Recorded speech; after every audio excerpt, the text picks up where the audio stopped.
ఓ బాబు స్టేషన్లే. ఈ అమ్మాయిని ఎక్కడైనా చూసావా?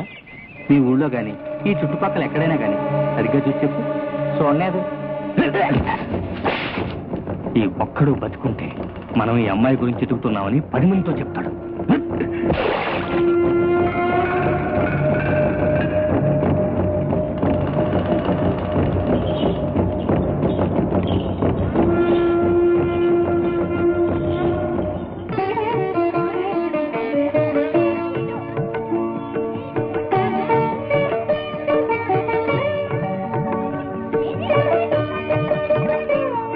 అసలు ఈ సుబ్బారెడ్డి సృష్టి ఏంట్రా?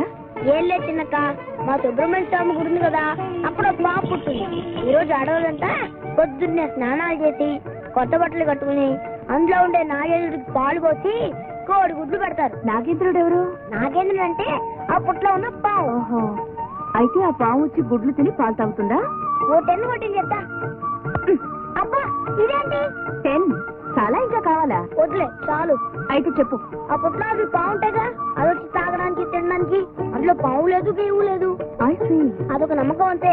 నేను సంపాదించిన డబ్బులు కూడా అప్పుడప్పుడు అందులోనే దాస్తూ ఉంటాను సేఫ్టీకి.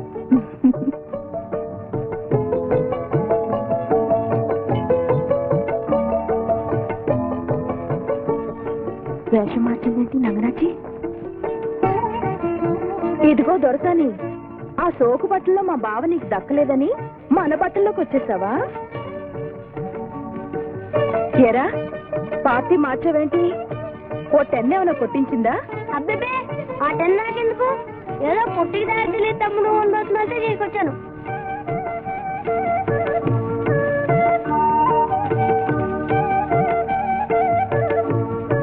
నాగరాజా, నువ్వు వెంటనే పుట్టిలోంచి బయటకొచ్చి ఈ మాయలాడిని కాటేసి చంపేశావంటే నీకు పాలరాతితో గుడి కట్టేస్తాను. అలా నుంచుంటారేంటే? పుట్టలో పాల్పోయండి.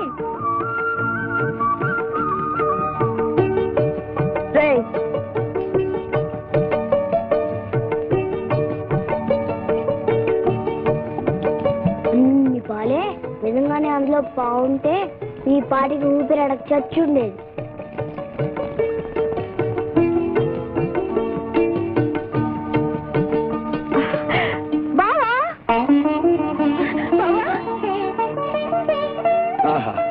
ఎంత కన్నుల పండుగ ఉంది. చక్కటి డ్రెస్సుల్లో 2 మరదళ్ళు. బావా, నా డ్రెస్ ఎలా ఉంది? అదిరింది. మరి నాది? బెదిరింది. కాస్త తప్పుకోండి, నేను కూడా దేవుడికి దండం పెట్టుకొస్తాను. ఇదిగో, బెదిరింది అంటే అదిరింది అన్న దానికంటే ఎక్కువ తెలుసా? అదిరింది ఎక్కువ బెదిరింది ఎక్కువ నాకు తెలియదు గాని మనిద్దరిలో తనకి ఎవరు ఎక్కువ తేలడానికి నేను బావకో పరీక్ష పెడతాను. ఏంటి పరీక్ష? నీ బోడి పరీక్ష మా బావకో లెక్క. ఊది పడేస్తాడు, చూస్తావుగా. ఏంటి మరదళ్ళు, ఏమిటి విశేషాలు? ఈవిడ గారు నీకేదో పరీక్ష పెడుతుందంట బావా. పరీక్ష? పరీక్ష ఏంటది? ఏం లేదు బావా, ఈ ఉంగరాన్ని నేను వెళ్ళి పొట్లో వేస్తాను, నువ్వు చేయి పెట్టి తీగలవా? ఓ సంతేనా? అలాగే గాని. వద్దు బాబా, ఆ పుట్లో పావుంది. పీచిదానా, ఆ పుట్టలో పావున్నా ఏమున్నా ఒక ఆడపిల్ల పరీక్ష పెడితే వెనక్కి తగ్గడం మగతనం కాదు. ప్రియా, నువ్వు వెళ్ళివే.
ఫ్యామిలీ మెంబర్స్ తప్ప మిగిలిన వాళ్ళని బయటకు పంపించండి. పేషెంట్ గాలాడాలి.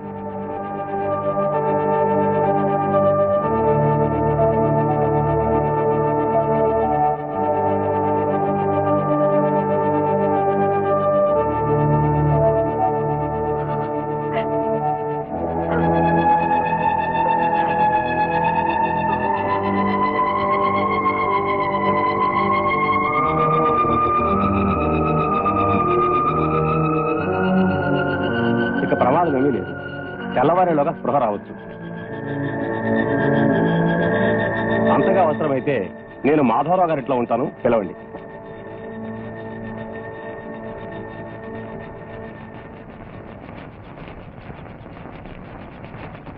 అయ్యా,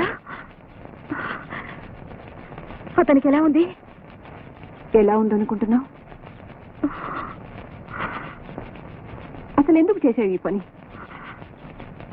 అతని మరదలకి నాకు పంతం వచ్చి, మనం ఈ ఊరు వచ్చింది పంద్యాలు కాయడానికి, పంతాలు పెట్టుకోవడానికి కాదు. మన పరిస్థితిని మర్చిపోయి ఇంత బాధ్యతారహితంగా నువ్వు ఎలా ప్రవర్తించగలిగావో నాకు అర్థం కావడలేదు. నువ్వు చేసిన తెలివి తక్కువ పని వల్ల ఇప్పుడు ఆ మనిషి ప్రాణానికే ముప్పు వచ్చింది. అతనికి ఏమైనా జరిగితే జీవితంలో నీకు మనశ్శాంతి ఉంటుందా? కన్నబిడ్డని పోగొట్టుకుని ఆ తల్లి ఎలా బతుకుతుందో ఒక్కసారైనా ఆలోచించావా? ఇప్పటికైనా మించిపోయింది లేదు. పెళ్ళా కన్న తల్లి కాళ్ళు పట్టుకుని, నేను చేసిన తప్పుకి నన్ను క్షమించండి, నీ క్షమాపణ అడుగు. వెళ్తానయ్యా, తప్పకుండా వెళ్తాను.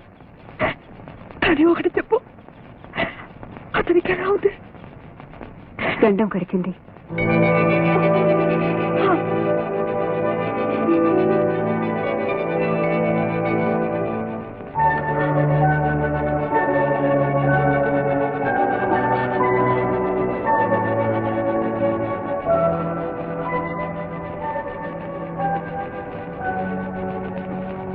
ఆంటీ,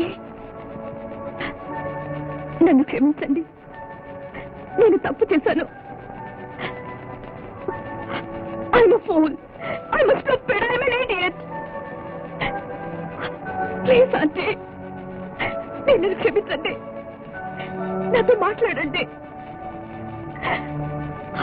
ఇదంతా తెలియని తనంతో చేసిందే తప్ప కావాలని చేసింది కాదు. నన్ను నమ్మండి.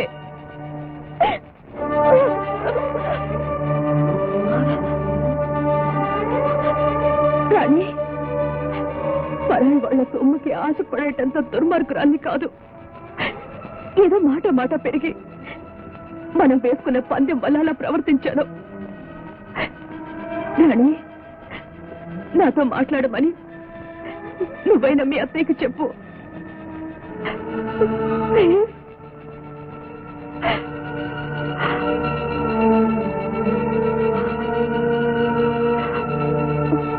సర్లేండి, మీరెవరూ నేను క్షమించలేరని నాకు ఇప్పుడు అర్థమైంది. క్షమించమని అడిగే అర్హత కూడా నాకు లేదని తెలిసిపోయింది.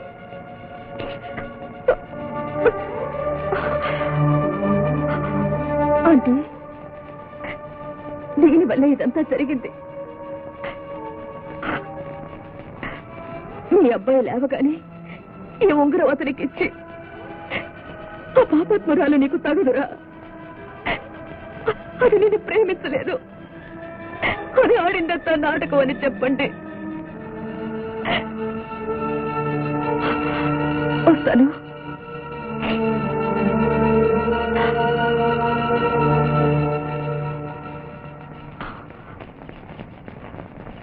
పోనీ నన్ను క్షమించొద్దు,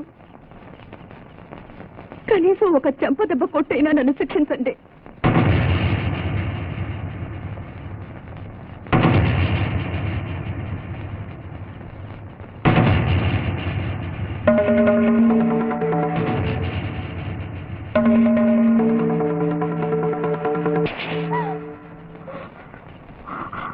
ప్రాణాలు పణంగా పెట్టి బతుకులతో పందాలు వేయకు. అవతలకి